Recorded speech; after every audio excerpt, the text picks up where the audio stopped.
और चलिए सीधे आपको लिए चलते हैं महाकुंभ नगरी प्रयागराज, जहां प्रधानमंत्री नरेंद्र मोदी संबोधित कर रहे हैं। मैं विशेष रूप से अभिनंदन करता हूं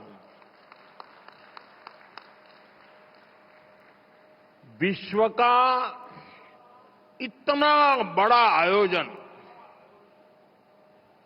हर रोज लाखों श्रद्धालुओं के स्वागत और सेवा की तैयारी लगातार 45 दिनों तक चलने वाला महायज्ञ एक नया नगर बसाने का महाअभियान प्रयागराज की इस धरती पर एक नया इतिहास रचा जा रहा है।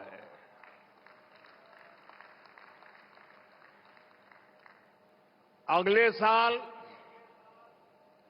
महाकुंभ का आयोजन देश की सांस्कृतिक आध्यात्मिक पहचान को नए शिखर पर स्थापित करेगा। और मैं तो बड़े विश्वास के साथ कहता हूं, बड़ी श्रद्धा के साथ कहता हूं, अगर मुझे इस महाकुंभ का वर्णन एक वाक्य में करना हो तो मैं कहूंगा, ये एकता का ऐसा महायज्ञ होगा जिसकी चर्चा पूरी दुनिया में होगी।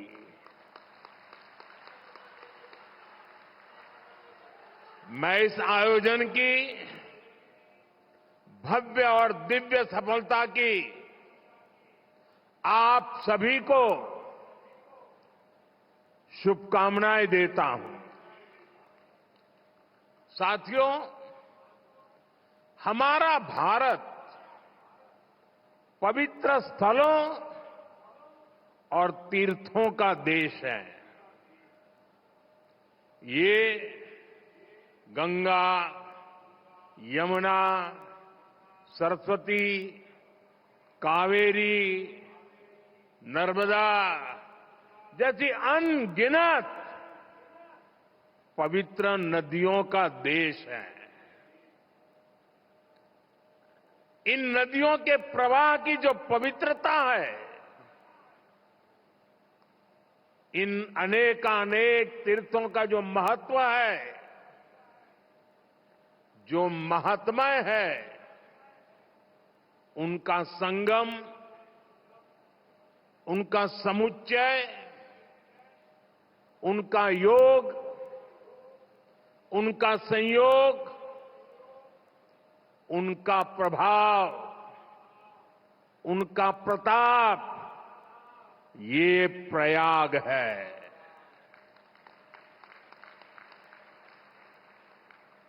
ये केवल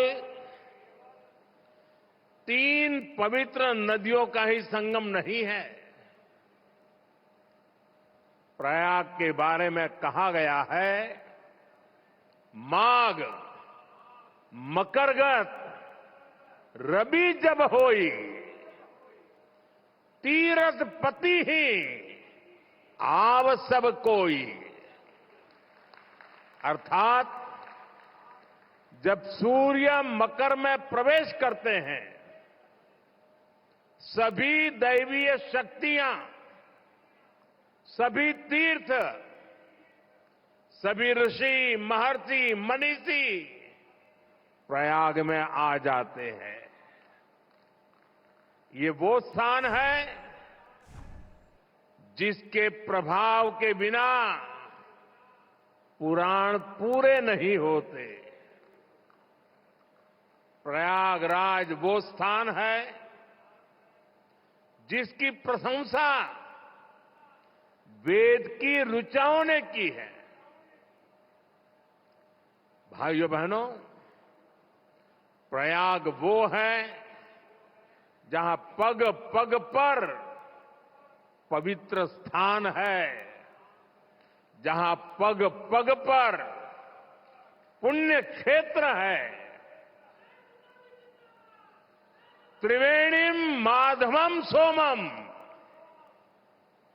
भरद्वाजम च वासुकिम वंदे अक्षयवटम शेषम प्रयागम तीर्थनायकम। अर्थात त्रिवेणी का त्रिकाल प्रभाव, वेणी माधव की महिमा, सोमेश्वर के आशीर्वाद, ऋषि भारद्वाज की तपोभूमि, नागराज वासुकी का विशेष स्थान, अक्षय वट की अमरता और शेष की अशेष कृपा, ये है हमारा तीर्थराज प्रयाग।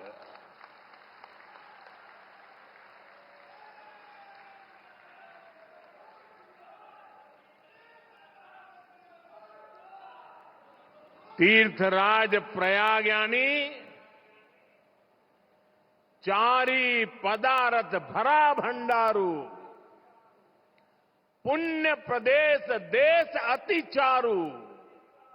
अर्थात जहां धर्म, अर्थ, काम, मोक्ष चारों पदार्थ सुलभ है, वो प्रयाग है। प्रयागराज केवल एक भौगोलिक भूखंड नहीं है, ये एक आध्यात्मिक अनुभव क्षेत्र है। ये प्रयाग और प्रयाग के लोगों का ही आशीर्वाद है कि मुझे इस धरती पर बार बार आने का सौभाग्य मिलता है। प्रयागराज की ओर निकल पड़ते हैं। सामूहिकता की ऐसी शक्ति, ऐसा समागम शायद ही कहीं और देखने को मिले। यहां आकर संत महंत, ऋषि मुनि, ज्ञानी विद्वान, सामान्य मानवी सब एक हो जाते हैं। सब एक साथ त्रिवेणी में डुबकी लगाते हैं। यहां जातियों का भेद खत्म हो जाता है, संप्रदायों का टकराव मिट जाता है।